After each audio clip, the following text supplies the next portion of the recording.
Hey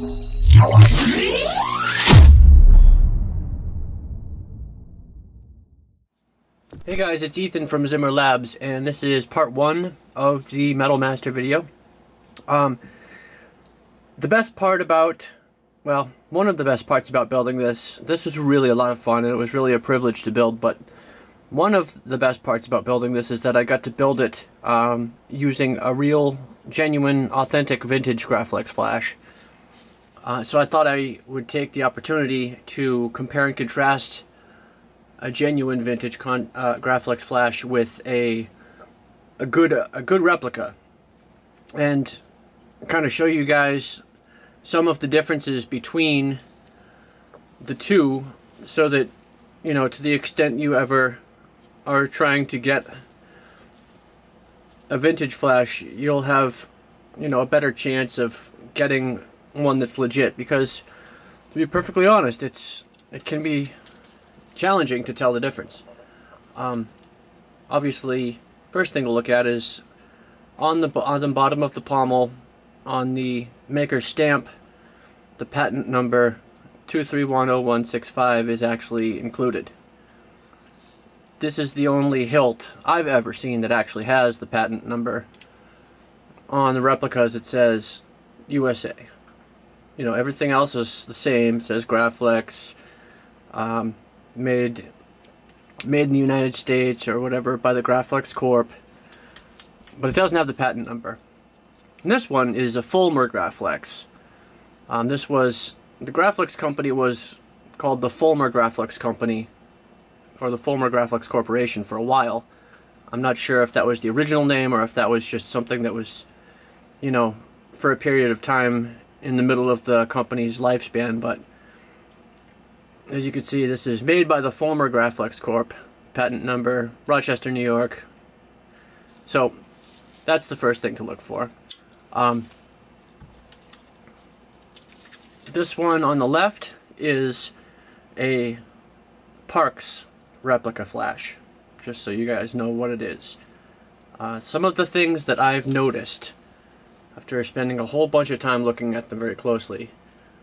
If you look at the slide switch here, and you look at the small divot on the top here, the genuine Graflex flash has a larger divot than the replica. Probably twice as big. I mean, it's a very minor thing, but it's something that's very clear too. There's really no confusing those two. Next up, this is pretty obvious, and it's also hard to go by, because the red button is very different on these two, but the red buttons on the newer replicas, newer than this one, are much more close to this. But if you look at these two side by side, this has it's got shorter and much less obvious ridges than this guy has. This has much more sharp and tall and slightly taller, longer ridges. And then the top, the way it bends down towards the red button part, it's a sharper angle than this guy. Also, the very top on this one has a much tighter, sharper peak, whereas this one has a bit more rounded of a peak. And of course, the really obvious thing is that this is clearly plated.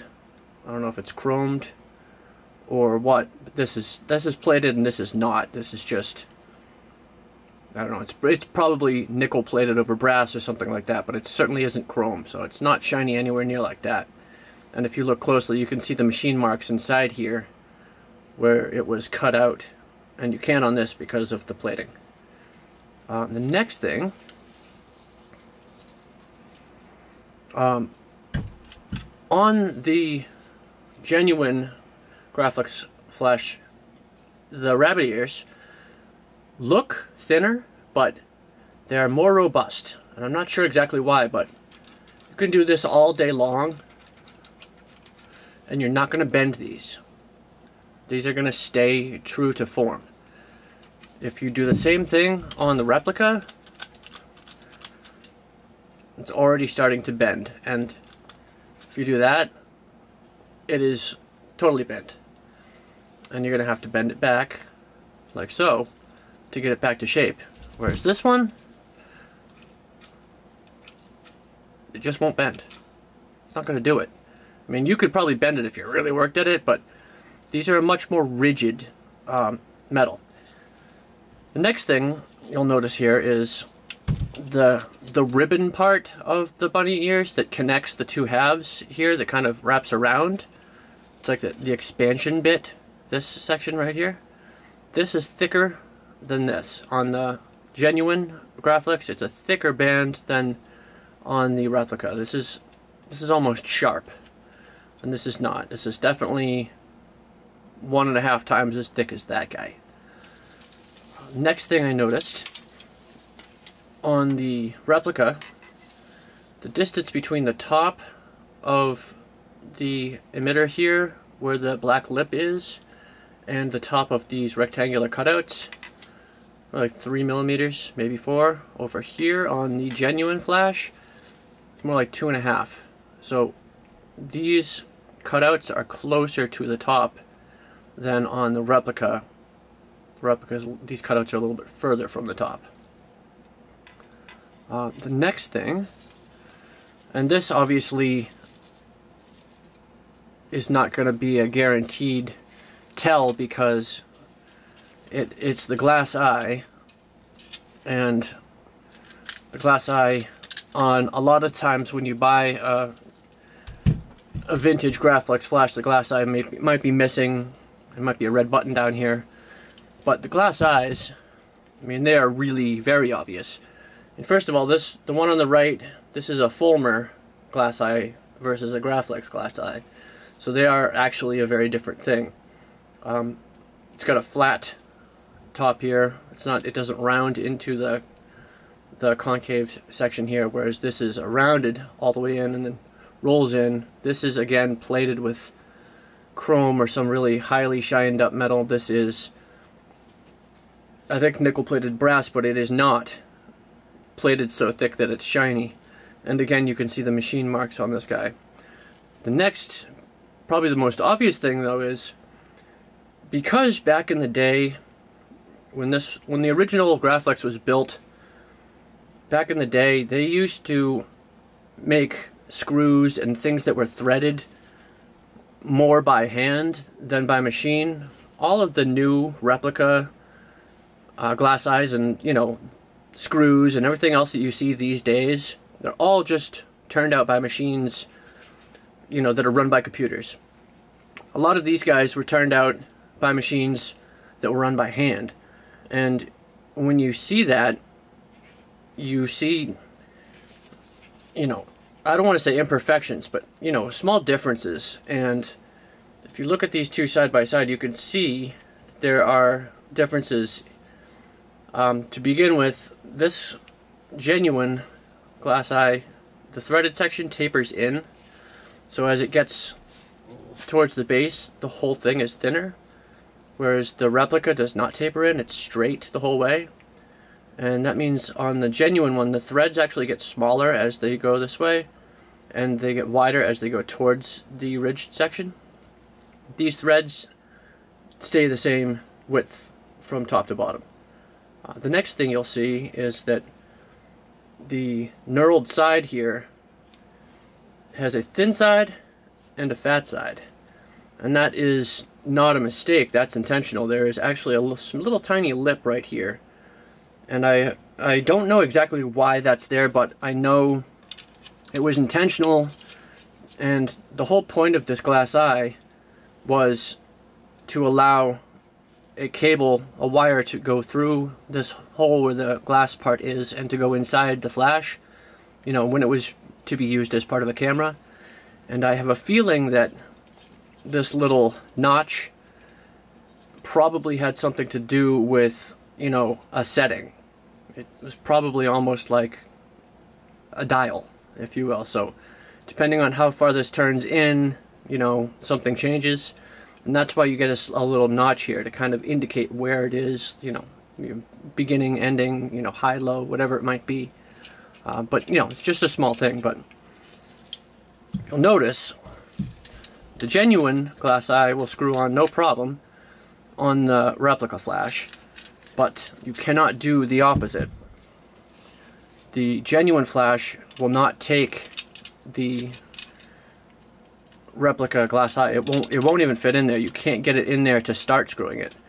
And that's because this guy, like I said, isn't tapered at the top, whereas this guy is tapered at the top. So that's another distinction. And similarly, if you look at the flathead screw here, same overall argument. Screws are made by machines that are, you know, computer controlled these days, whereas this screw was made by a machine that was probably made and controlled by a person. So they're not perfectly round. You know, some of them are slightly more oval, and the cutout may be a little bit deeper or shallower on one side than the other, you know, for the blade. And they also, 9 times out of 10, old vintage screws tend to fit better into holes, especially if they are recessed holes like this. If you look at these two from the side, hopefully you guys can see that. The screw in the genuine vintage Graflex here goes into that, I can't think of the word, inset hole and sits almost flush, whereas the replica does go into that inset but does not sit anywhere near flush. Like, it really does stick out some, like a good amount. Next thing, while we're on the subject of screws and such, compare the clamp lever screw on the vintage. This top bit right here is rounded and is very much still a bright silver nickel. There's no brass or bronze or anything there to see. Whereas the replica, the top is flat, and it is clear that the brass that's underneath the nickel plating is already showing through. It's not that it's worn off, it's just that when the machine cut it off right there, you know, to make the next one, to separate it from the next one, it made a nice straight cut, whereas this one was probably cut by hand or was snipped and then, you know, cleaned up with some sandpaper or something like that. So it's a lot more rounded. The next thing, if you look at the cutouts on the two clamps here, hopefully you guys can see this at an angle. These cutouts are actually better. The replica has better cutouts than the genuine flash. And what I mean by that when I say that is the overall rounded curve of the clamp is not affected by the cutout. Like, it was cut out really cleanly with a really precise cut. Whereas this one on the genuine clamp, when it was cut and then the tabs bent in, it actually slightly bent the curved section here of the clamp so that in effect it gives it kind of little tails that run diagonally off the four corners on all the windows. So overall, just the cleanness of the cutouts is not as good on the genuine one as on the replica. But what is done better on the genuine one is the lineup. The G and the X. So the G right here should line up exactly with the right edge of these two triangular windows. Rectangular, sorry. And it does. Absolutely does. On the replica, it does not. This G is invading into the two rectangular windows by about 1 millimeter.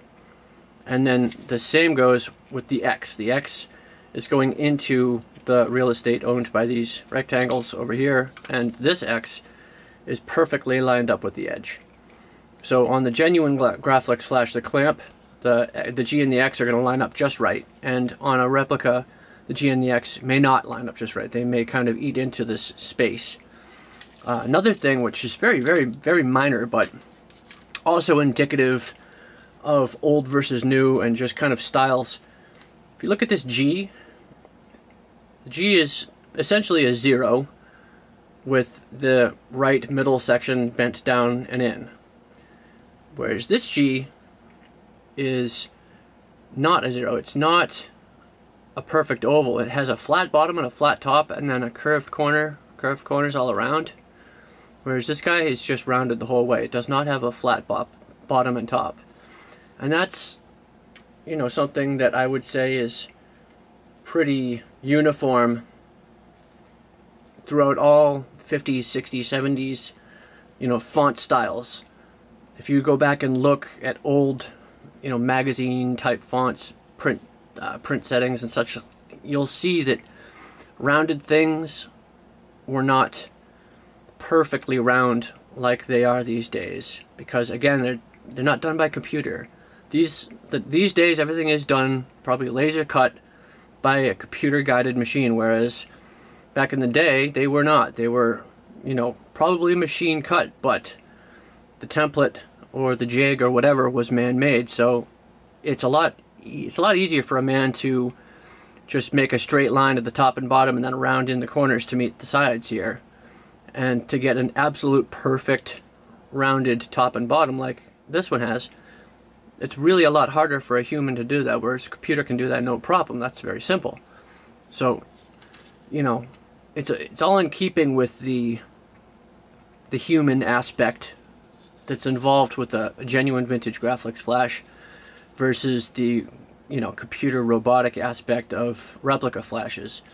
And they just, you know, they just really are. They're almost too perfect in a sense. Like this has, the genuine Graflex flash has more flaws to an extent than the replica does.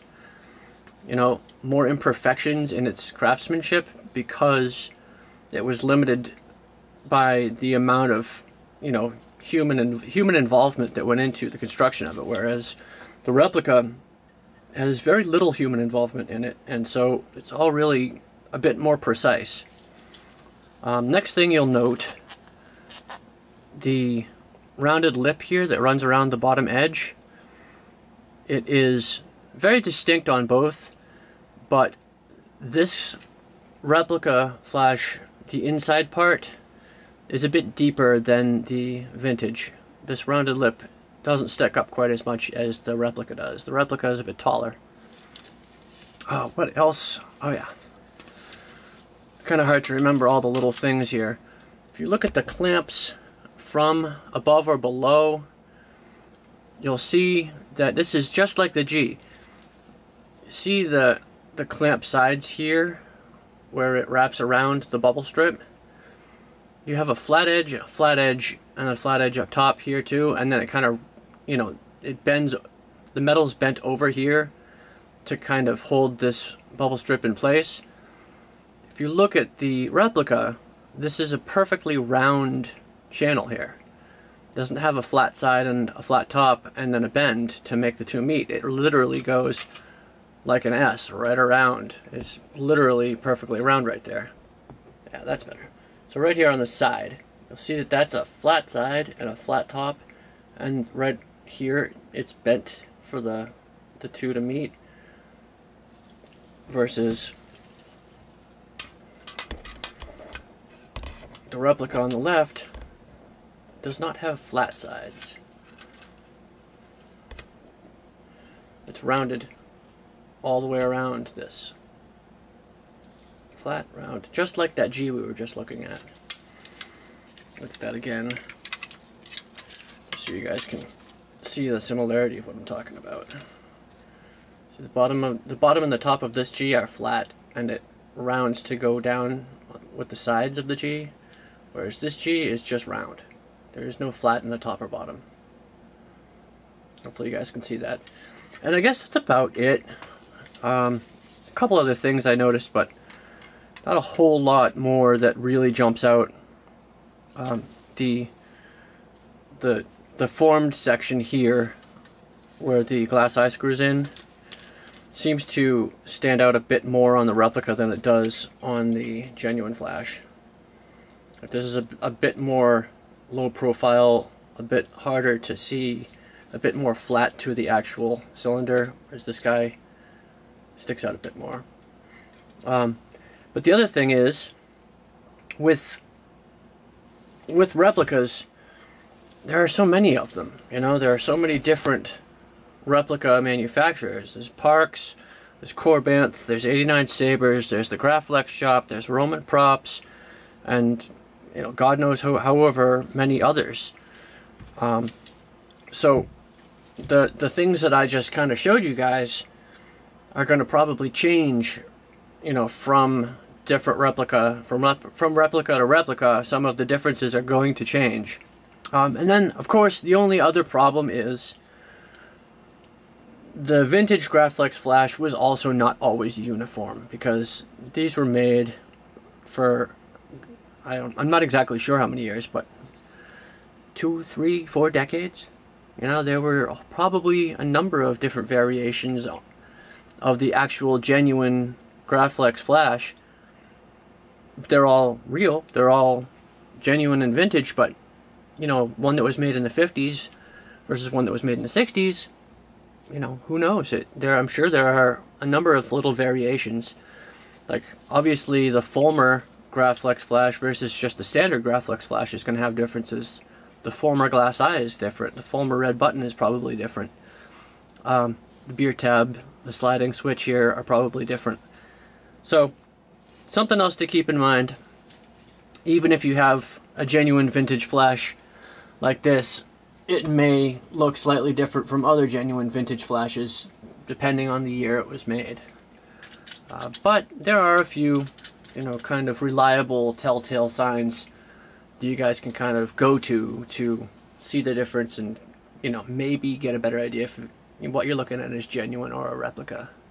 Alright, stay tuned for part 2, where we do the fun part, which is the lightsaber itself.